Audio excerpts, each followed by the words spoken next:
తమిళనాడు రాజకీయాల్లో సర్కార్ని కూల్చే కుట్ర వెనకాల టోటల్గా 15 మంది టీవీకే ఎమ్మెల్యేలని ఒక కన్సల్టెన్సీ ద్వారా బెదిరించారు. 35 కోట్ల రూపాయలు ఇవ్వడానికి సిద్ధపడ్డారు అన్నటువంటి విషయం తేలింది. ఈ కుట్ర మీద దర్యాప్తుకి ఆదేశించారు.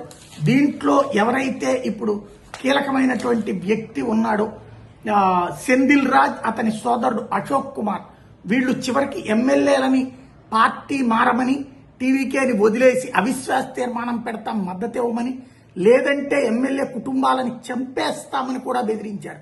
ఈ నేపథ్యంలో కేసు నమోదు చేసి అరెస్టులు చేస్తున్నారు ఒకవైపు. రెండో వైపు ఐయుఎంఎల్, సిపిఐ, సిపిఎం, అలాగే ఈ మిగతా పార్టీలు ఎవరైతే తోడు నిలుస్తున్నారో కాంగ్రెస్ పార్టీ, వీళ్ళందరితో కలిసి ఒక కూటమికి పేరు పెట్టాలని నిర్ణయించుకున్నాడు విజయ్. రేపో మాపో తమ కూటమికి ఒక పేరు పెట్టడం ద్వారా స్థిరత్వాన్ని సాధించడానికి రెడీ అవుతున్నాడు.